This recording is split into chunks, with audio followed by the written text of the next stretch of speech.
Salut à tous, je suis Jesús Adrián Gómez Gallo. En ce moment, je me trouve devant le cimetière de Cúcuta, appelé Cementerio Central, où se trouve la tombe de Fabio Izaza Rincón, mieux connu comme El Mico Izaza, une figure emblématique de la culture de la ville et dont je vais vous parler dans cette vidéo.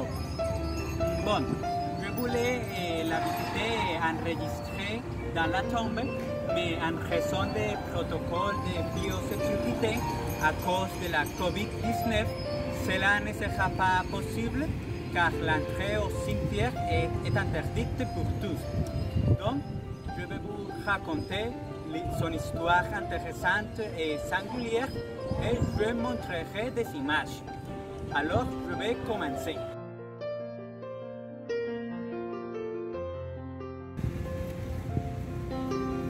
Dans les années 1960, un malfaiteur professionnel a terrorisé les rues de Cúcuta et est devenu célèbre pour ses actions criminelles et ses évasions habiles de la police.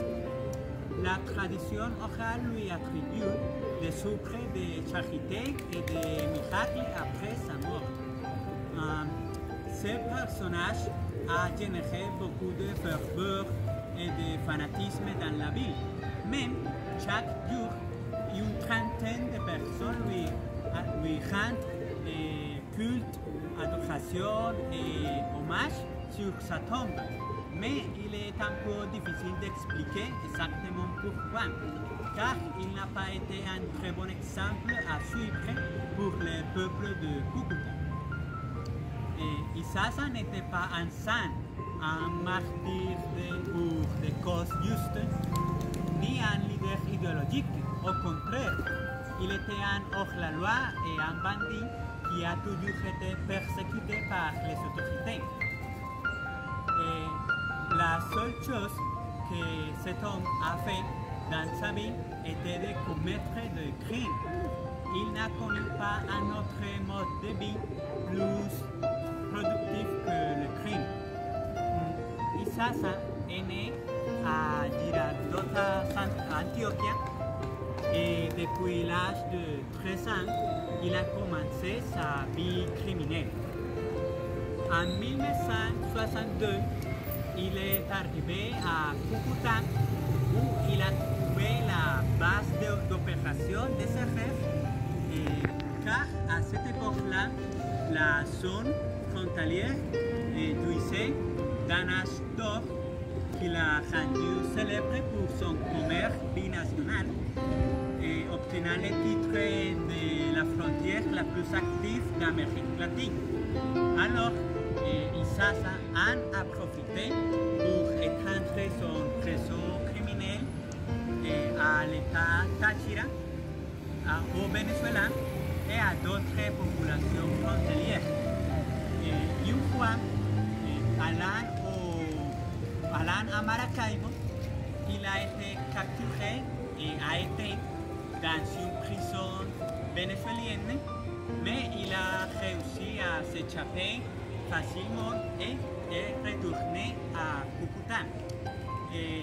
Ce serait l'une de ses nombreuses évasions, puisqu'il n'y a jamais eu de prison capable de le détenir.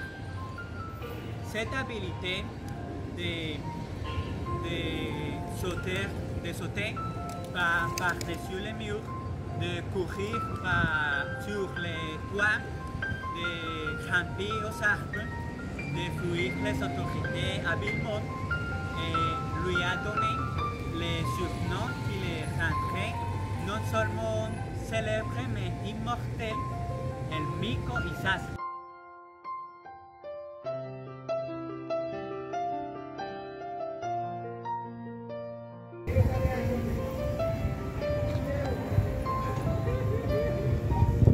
Fabio Izaza inspirait la peur et le respect, et il serait sûrement mort comme n'importe quel autre voleur de quartier s'il n'avait pas construit au cours de sa vie une image de saint qui l'accompagne encore aujourd'hui dans sa tombe. les anciens n'arrêtent pas de raconter les actions héroïques que El Mico a menées dans sa vie. Et ils disent qu'une fois, il a volé à un changeur de monnaie puissant de la ville une telle somme d'argent qu'il a pu la distribuer aux habitants des quartiers les plus vulnérables. Il volait aussi des politiciens corrompus, des policiers, etc. C'est-à-dire, il volait les riches pour donner aux pauvres. Et Isaza n'a jamais rien volé pour lui-même. Mais il se souciait toujours des gens nécessiteux de la ville. Et même il leur donnait de la nourriture, des vêtements, des bijoux.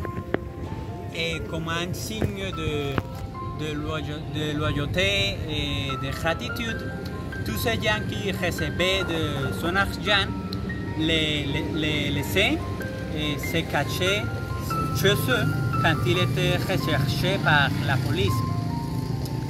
Et finalement, il a été tué par des balles de la police à l'aube du 24 août 1964.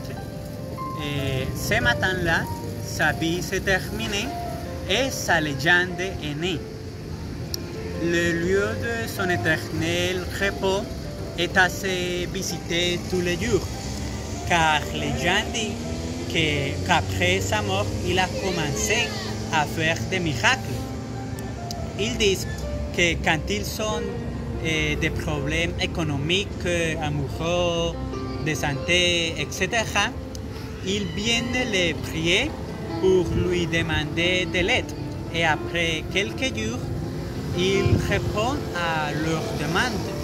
C'est pourquoi on peut voir que les gens laissent d'innombrables plaques de remerciements de toutes tailles,